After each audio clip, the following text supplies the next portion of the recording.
Thank you, Steven. We're kind of again, this is like our little study group we always have on our Fridays. Is Skip Friday, everyone. And then I think the one thing I like about this is, like I said, this white paper has sparked all these different things I've been reading and kind of highlighting it. But Steven, why don't you give us kind of like an intro on what we're going to talk about? Yeah, for sure. So before we get started, just want to mention, if you have a chance, feel free to give us a like. If you're watching this on YouTube, feel free to leave a comment down below. We want this to be a culture of learning, not for us just in our internal network, but also for everyone who's able to watch these videos, right? So if you have a question, if you have some thoughts you'd love to share, leave them in the comments below. And all that helps push this video out to more people. So all the interactions you get, if you found something really cool, might push it out to somebody who might find it equally as cool. So if you have a chance, feel free to do so. But yeah, so this is kind of a continuation on a lot of the things we talked about on mindset. So, on that same topic, most people, once they've, let's say they've known someone who's reached some level of success or greatness in their life, right? That one of the neat kind of nuances of people who are on that journey realize that it's kind of this never-ending thing, right? Greatness is something that requires constant pursuit and unending effort, right? It's an endless journey, not kind of a definite destination, which is sometimes kind of a misconception for a lot of people, right? When they're pursuing their goals or trying to achieve something great or whatever it may be. And this is something that's, you see in a lot of people who achieve some level of success, right? They're always striving for more. It's about that constant pursuit. It's about that journey and not about just an endless, destination of, okay, when I get here, X is going to happen, right? And so you have very successful entrepreneurs, let's say kind of the 1% of the 1% of entrepreneurs that, you really kind of see that definition of what they do, right? No matter how much wealth they've had, no matter how much success they've had in the past, it's always about their next at bat, right? What else can I do? Or kind of this constant pursuit of their potential and what how they're able to impact the world, right? Now, on that same note, on that journey, right, there's a lot of anchors that you can have, especially in terms of mindset, tools in your tool belt, we've mentioned that analogy, that you can use, everyday people or whatever you're trying to achieve, right? And one of these, of course, is the concept of failure and how you actually look at failure in your life. Yeah, I love that. Like one of the books I've been like reading and going off with this guy named James Altucher. He wrote this book called Skipping the Lines, the 10,000 Experiment Rule.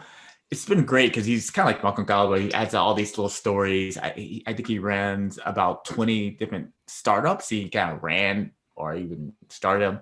He also, I think he actually invests in about 30 current ones. So he has a really good grasp of the startup founder journey. And so I really, really respect him. So I said, let me start reading that book. But he has this aspect about doing all these different experiments. As startups, we need to actually experiment, launch, test the market, customer discovery. But he always said, when you're doing these experiments, right, either you're going to succeed in it or you're going to learn. It was like both positive. I love how he actually said that. I think he brought in a few different examples. I think the most famous example he did was one then with Edison. Most people thought Edison was kind of working on the perfect light bulb. He was actually iterating on a really great battery concept, right? And current. And I love that. And Edison's kind of like kind of thought process and that whole thing is that what he found out 9,000 ways that it didn't work, right? That was one of his goals.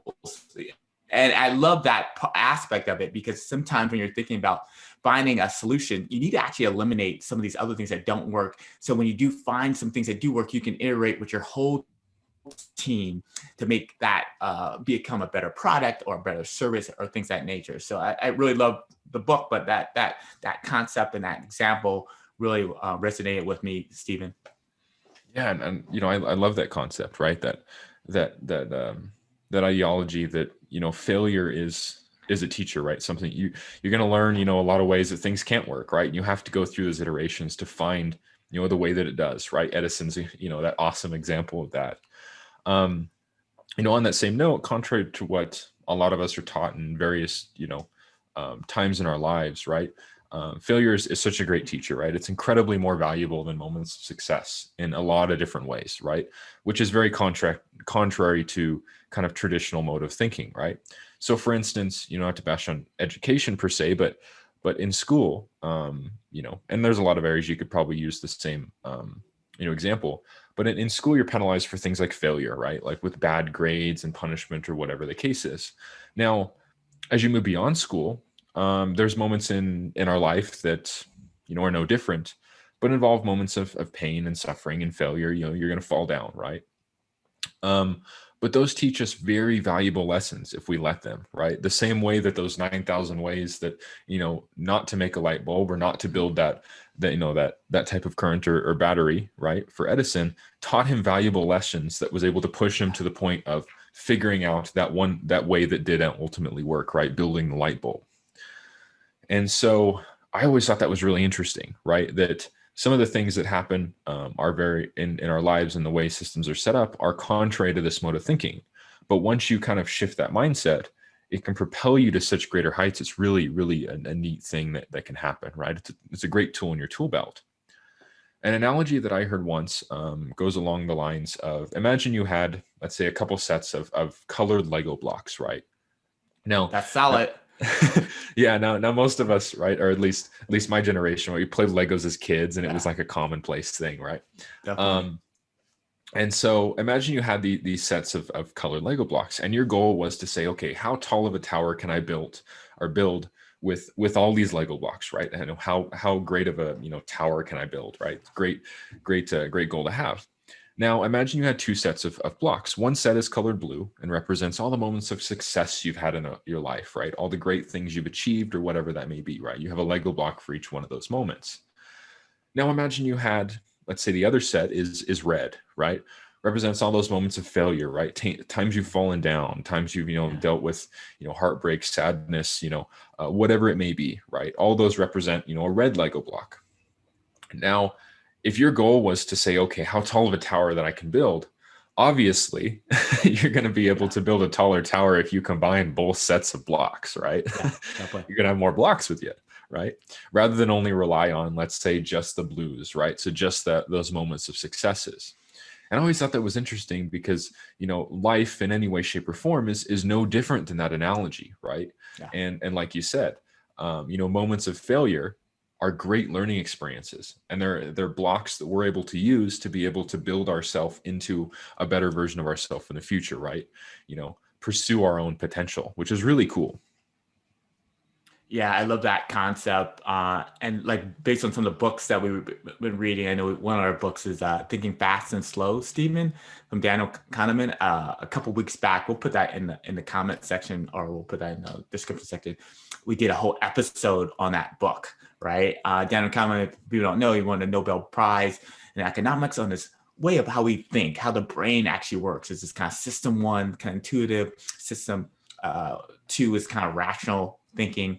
But his kind of thought process is very similar to what we've kind of been talking about, right? As him and his partners, he did a lot of experiments this whole time to actually build up this prospect theory, right? And one thing I learned from him and just how he kind of thought process in the book was that he was always figuring out ways of how the brain works, but he actually would sometimes start off by having the things that don't work, right? And documenting those things, right? There's one aspect of how the brain does very well with certain things, and it doesn't do that well in other things. So one concept he actually is that we actually don't do well at memorizing lists. That's not how our brain works really well. It does work really well in other aspects of this routes in space and stories. So when people tell stories, our brain relates to that. We memorize that. We can even put personas around that. And this is how we kind of learn and think. But he actually always talks about, even as Google talks about, it's so important for people to understand the things that just don't work, right? And then we do find that, iterate on that, and even more so, have people collaborate. He does a lot of collaboration. Even collaborate with people that kind of didn't like his opinion on certain things, but he still collaborated on the things he felt like that were good. And so I love that kind of mindset. And not everyone's going to be trying to get a Nobel Prize, but you can still think that way, and you can actually create other prizes in your life. Yeah, and there's a lot to that. For those of you that want to learn more, Kurling and I did a talk on thinking fast and slow. Yeah. We actually did a tech school on that. It's episode 44, I believe. But you can find that on our YouTube channel. So go check it out if you want to learn more. Love that. I guess another story along those lines. So most of you, if you've watched some of our other talks, right, might know that I'm currently pursuing the Olympic trials in the 400 meters, and with that comes kind of a perspective of not only as a startup founder but also as kind of an athlete, right? And there's some neat stories that kind of relate to entrepreneurship and just pursuing goals and mindset and things like that. Some of which have probably been shared in previous videos. Now, I guess a story on the topic of failure and using failure as a teacher in your life. So I had an old coach named Harry, and he brought up a concept to me that I thought was really interesting, especially as I started pursuing, goals within, kind of an elite level of athletics, right? Versus, maybe high school or college or something like that. And he brought up the concept of that, failure is something that's commonplace, right? Especially if you're, we did a talk on making yourself, or I guess pursuing, uncomfortable situations, right? Pushing your own limits and getting yourself out of your comfort zone. And that's, of course, commonplace for anybody who's pursuing any sort of level of success or greatnknow, right? You have to leave your comfort zone, right, to grow. And it's no different in athletics. And so, you hear stories about people who have, run through injuries, right, as athletes, right? Some of them minor, some of them might be season ending, whatever it may be, right? Now, of course, there's ways to mitigate injuries, nutrition, sleep, mobility, stretching, a lot of different things that come into play depending on the injury, depending on whatever you're running into. Now, as an athlete, especially as an elite athlete, you're constantly putting yourself in uncomfortable situations, right? You're constantly trying to push yourself, trying to, pursue your own potential and put yourself in situations that push your own limits, right? The same way that most of us do in a lot of different areas of our lives, especially entrepreneurs, right? Building businesses. And so he brought up the concept of that, you do your best to prevent like a season ending injury, right? But a lot of the small ones that happen, maybe your goal isn't necessarily to prevent those, right? It's to, let's say, mitigate them. Sure, you're going to be able to work on things like nutrition, sleep, a lot of the things that might help prevent or mitigate some of those injuries, moving forward. But that those things are going to happen. If you want to be able to see what you can do and push your own limits, you're going to put yourself in a position where you're going to overload muscle groups, right? You're going to be able to, okay, hey, I strain this, right? Or whatever it may be. But that's going to allow you to find out where your limits are. And so it's a good thing. It's the same way as an entrepreneur might, run into failure because they didn't know what they didn't know in a situation, right? And so, they ran into roadblocks or had hurdles they had to jump over in building a business, or, had to take, a step back to be able to ultimately take 2 steps forward later on. And it's no different than that, right? So sometimes in life, it's not necessarily just about preventing every failure, everything that you run into, but accepting them as lessons to be able to teach us something to move us forward, right? If you run into something in athletics and run into an injury, you say, okay, cool, I found my limit, in this area, in this exercise, whatever I was doing, right? Or say, okay, cool, I found out I needed to stretch that area more. Or, hey, I haven't been sleeping a whole lot, so maybe my, something wasn't working right. Okay, I need to do that, right? It's all learning experiences, right? The same way that you might run into and say, okay, your sales for your business are not running well, and you run into failure, generating revenue. And you're like, okay, cool. Well, I know what I need to work on. You have a roadmap to be able to use that as a learning experience, which I thought was really interesting because, as when you're younger as an athlete, you get taught that, you want to be able to prevent all these injuries. But as you move forward and get, kind of more towards that elite level, it's not necessarily about preventing every injury. You want to be able to push your own limits and push your comfort zone. It's necessarily about having processes in place, having that fail forward mindset, right? that you can use to kind of draw upon to be able to push yourself forward when life does, present you with failures, right? No, that's great. And the last thing I would just add on is the fact that you even alluded to having that trainer, Harry, right? You always have him in the story, but having some sort of mentor that helps you actually mitigate some of these type of things, right? I think that's kind of crucial. And as we have these kind of mentors that help us with obstacles and things that we actually deal with, it'll allow you to improve and meet your goals, I feel even like accelerate, even much faster when you have someone who can help you understand, yes, this is a limit. Yes, this is the next steps. So yeah, I think mentorship is actually really crucial. And at Fokcus, that's what we always kind of focus on. But I thank you, Steven. I know you, maybe you can think about one final thought you can tell everyone about this concept. Yeah.